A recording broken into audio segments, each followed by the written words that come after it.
Alright, this is where we left off for Chapter 7.3, Part 1, finishing up the electron transport chain. Alright, and as you see from this title, it is sometimes referred to as the respiratory chain, but old school, it's probably always going to be referred to as the ATC, or the electron transport chain. Alright, now the previous slide was looking at prokaryotic cells, because you saw that the string of proteins was embedded in the cell membrane. However, what you see here is a picture of a mitochondria. Right? So within the mitochondria that you find in eukaryotes, these protein components of the electron transport chain are embedded in the membrane of the mitochondria, right, on the inner membrane here. So you have the proteins where NADH and FADH2 will come in with the electrons and hydrogen, and they pass from one to another, or the electrons do, while the hydrogen are pumped out into this middle portion of the mitochondria space, and then come back through the ATP synthase. All right, so mitochondria, eukaryotic cells, plasma membrane, prokaryotic cells. And there will be a question revolving the location versus the type of cell on exam 2.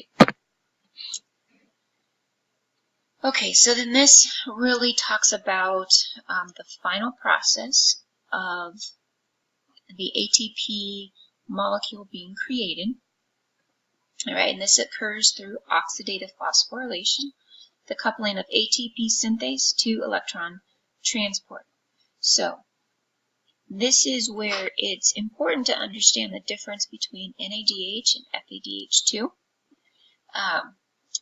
NADH enters the electron transport chain earlier in that chain of proteins, so back here towards the front, and it gives rise to 3 ATP molecules. For every NADH molecule, the cell is going to harvest 3 ATPs.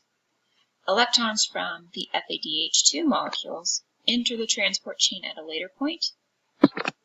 Alright, somewhere down here, orange, green, pink, somewhere along those lines. And because it's later in that process, it only releases or only accumulates a smaller amount of energy, and so only 2 ATP molecules are produced. And so I don't want you to keep track of the numbers, 3 to NADH versus 2 to the FADH2, but rather they are different, and they play a different role in the overall process of energy production. Alright, then fermentation. Fermentation can produce some amount of energy, but not as much as aerobic or anaerobic respiration. And what happens here is there's incomplete oxidation of glucose or some other carbohydrate in the absence of oxygen. So no oxygen is available. It uses organic compounds as the terminal electron acceptor, and it only yields 2 ATP molecules per 1 glucose molecule.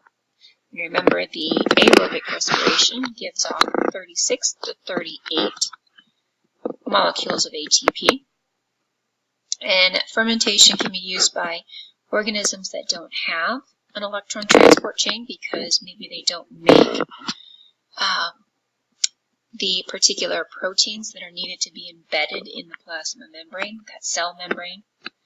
And other organisms simply repress the production of electron transport chain proteins when oxygen is lacking, and so they don't waste that energy. So that's kind of a cool piece of information to think about, that the bacteria cells are actually pretty smart. They know when to do things and when it's not a good idea. Alright, so what happens in fermentation? Well, you can have fermentation in bacteria, obviously. And a good place for this is going to be ruminant cattle, where there isn't a whole lot of oxygen available in the intestinal tract, But these bacteria actually will digest the cellulose from all of the grass and plants that the cows or the cattle eat.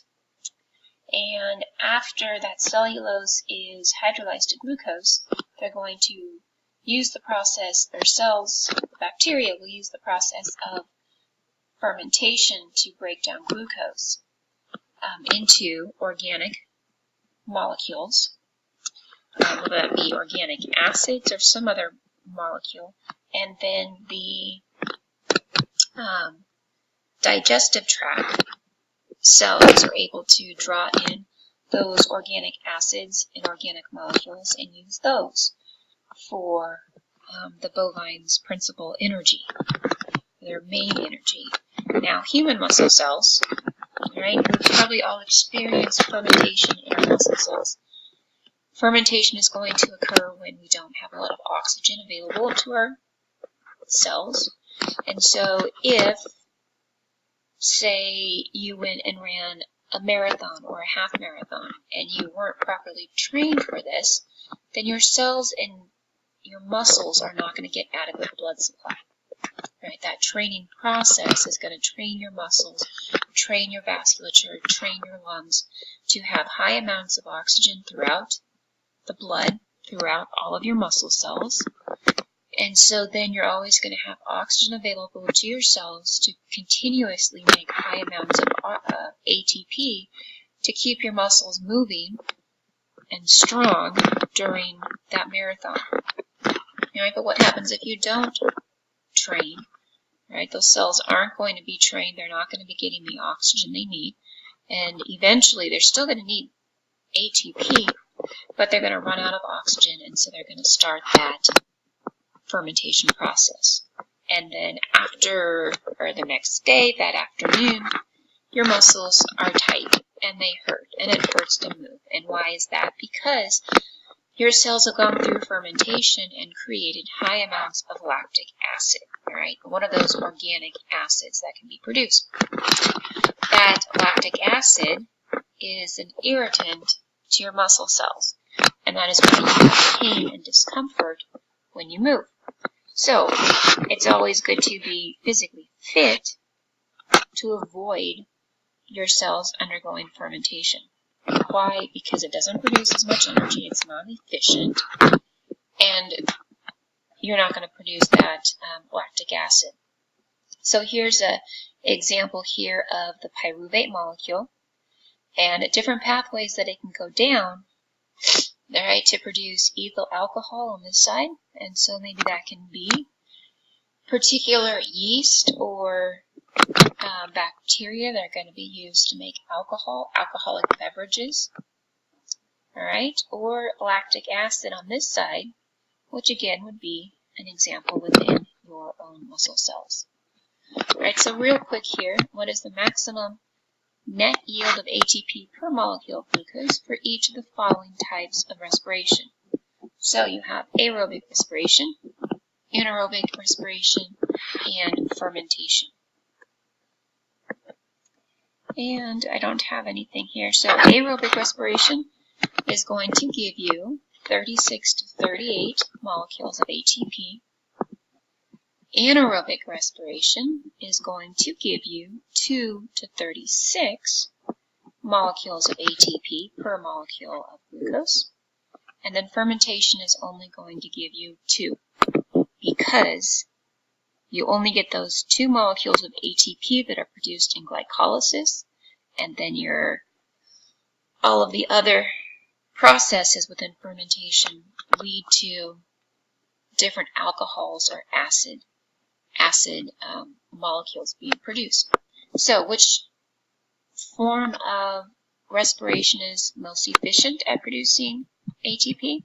It's going to be aerobic. All right, even though sometimes aerobic and anaerobic could produce the same amount of ATP with the 36, aerobic, it's always going to be 36 to 38 or 38, versus anaerobic could actually be as low as 2. So aerobic respiration is the most efficient way for cells to produce ATP, regardless of what type of cell you are.